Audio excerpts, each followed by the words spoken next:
never going to be another day of joy in my life again. It's all been taken away today.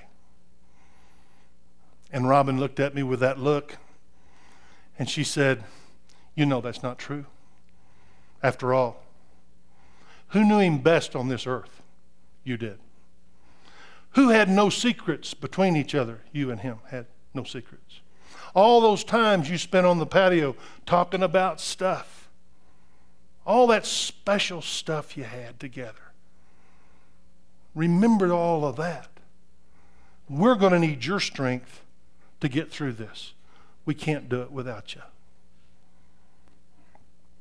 And that was encouraging.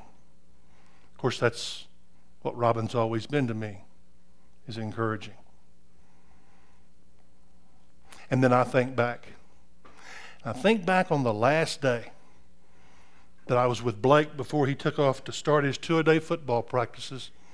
It was August 9th, 1989. It was a big day for him. He had been working real hard all summer. He had come home. He weighed 222 pounds in May of 1989, and his goal was to get up to 240 because he was playing defensive end, as a matter of fact, and he wanted to get bigger and, of course, faster and stronger. And that's what he was doing all summer. He was pumping iron, running, eating 7 or 8 times a day, and I mean he was just, and he really put on the muscle. In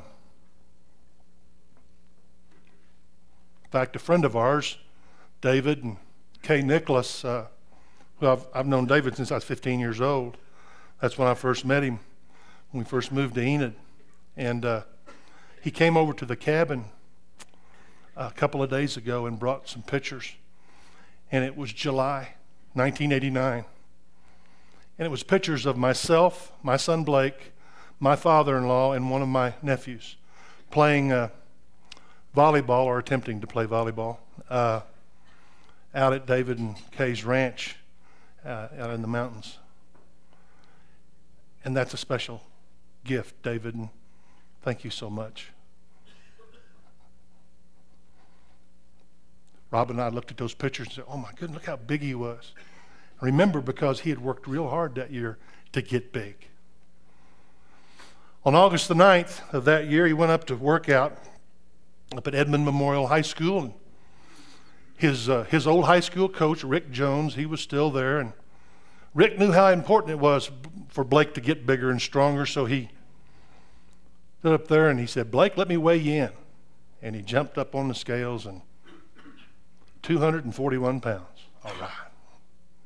Then one of the assistant coaches came out and they brought those 2 little fat meters that they check body fat, and checking body fat, 9% body fat.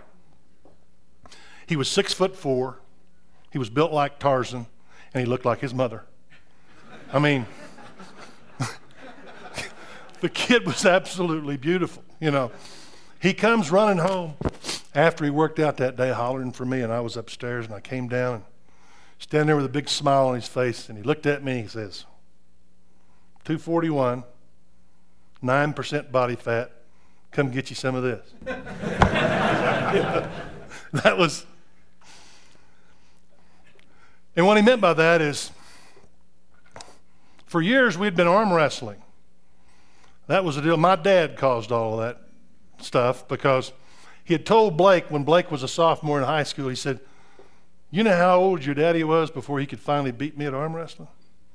He said he was a senior at the University of Oklahoma, 21 years old, thought he was a big stud, but it took him that long before he could finally put me down. Blake was looking at me kind of, yeah, I think I can do that quicker than that. So that was the deal. He was always arm wrestling from the time he was a little guy. But it got serious after about that sophomore year, because that was his goal, is to beat me at arm wrestling as soon as he possibly could. Well, he was telling me that morning, he said, Dad, I think you and I need to go for one. I said, oh, okay. So we were banned from the house. We couldn't arm wrestle in the house anymore because we'd do things like kick tables and stuff over in Robin didn't enjoy that, so we had to go outside to arm wrestle. So we go out there, we hook them up. Blake had found this little iron table that we had, and I don't know what happened to that thing. I think he took it with him, and we had sponge and duct tape. It was beautiful. And that was our arm wrestling table. We got down on that table, and he said, same as usual. I said, like we always do. You count 1, 2, 3. We go on 3. Yes, no problem. Jumped up. I grabbed a hold of him. I'm thinking, whoa. You know, I could feel that he was way stronger than he was even at the beginning of the summer. I'm thinking, I'm going to have to outfox him because I'm not sure. Now, guys, young guys, old guys cheat. They will. They will cheat you. I don't care if they're your dad, granddad, they will cheat. I know, because I'm thinking, I'm going to have to do something real foxy to get this kid down. So Blake started counting 1, 2, about 2.5. I went. Got his wrist broke, but that's as far as I could go. And I'm thinking, oh no. I said, you're dumb. Why did you do this?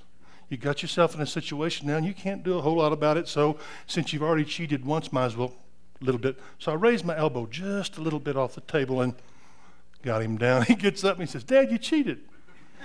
I said, no, you got to be faster. I said, just being strong is not important. You also have to be quick. And he looked at me with that big, beautiful smile that he had, and he said, Dad, I'll have you down before this year's over with. I said, yeah. I'm thinking to myself, why did you cheat the kid? Now you have to go all over this again and continue to go over it. You went ahead, if you'd have done it fair, he would have beat you, and then you wouldn't have to do this stuff all the time. Special time, special place, special meaning for him and I. But as I told you, on October the 29th, Blake went to be with his real father. He turned 20 years old, September the 23rd. 36 days after his 20th birthday, he went to be, as I said, with his real father. And I can always remember the good stuff. The good stuff that he told me, especially the last night he was home. And this is what I really come to talk about. You see, that last night we were home and we had done all the arm wrestling, all this stuff, and him and I had gone out and done a little shopping, got him some stuff to go to college. And he had asked me to go out on the patio and talk about some stuff. So we went out on the patio and he said to me, he said, Dad, he said, I want to make you a deal. I said, okay, son.